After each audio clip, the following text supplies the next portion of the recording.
questions. I want to tell you something that. Do you know that a lot of people have been drinking alcohol recently? Yeah, especially the youngsters like to take the drinks consist of alcohol. Do you know what is the effect of alcohol towards the liver? Other than make people drunk or get high, alcohol also can damage to our liver.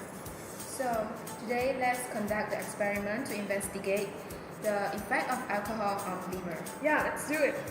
So first you will cut two pieces of 0.8 cm times 0.8 cm times 0.5 cm of fresh liver. So this is the fresh liver. So let's cut. Just cut. Alright. Now we're going to cut the fresh liver into two pieces with the dimension of 0.8 centimeters times 0.8 centimeters and times 0.5 centimeters. We just cut it by estimation and approximate. Alright, now that we have two pieces of fresh liver, we're going to put it inside the boiling tube. Alright. Okay, now we're going to insert the fresh liver up to till the bottom of the boiling tube. There we have two pieces of fresh liver now.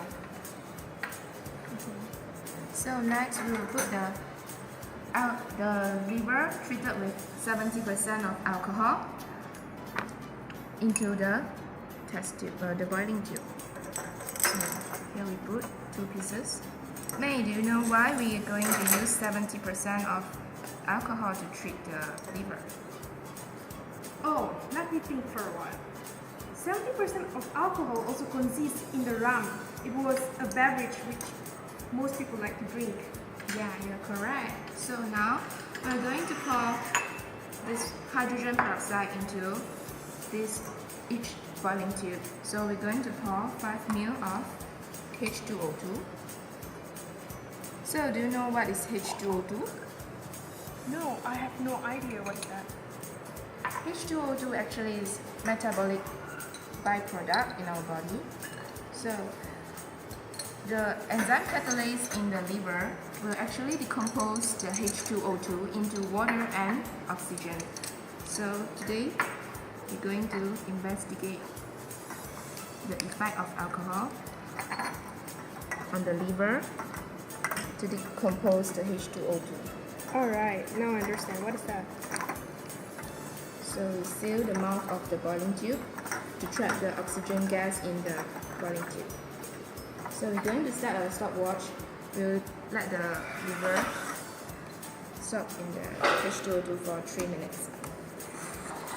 So meanwhile, Ching, why don't we introduce to our viewers what's the difference between the liver treated with the alcohol within first week to third week?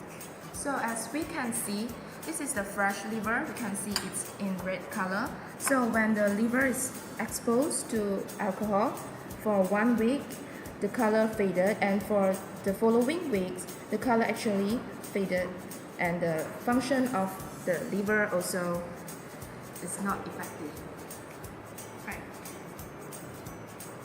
And meanwhile, we're waiting for our 3 minutes, and we can see the changes happen.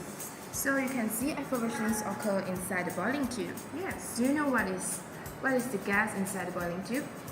I know what that is. That is the byproduct of the catalase, which is the oxygen. Yes. So you can see the effervescence occur very. Well, Ching, what exactly is effervescence?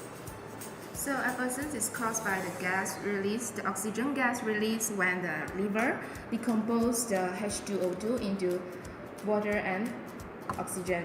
So the gas will be trapped inside, and we can see the bulging of the parafilm.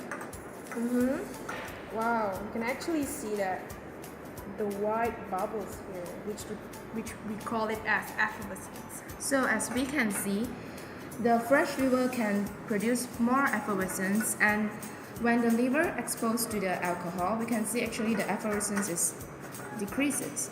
This is because of what, you know?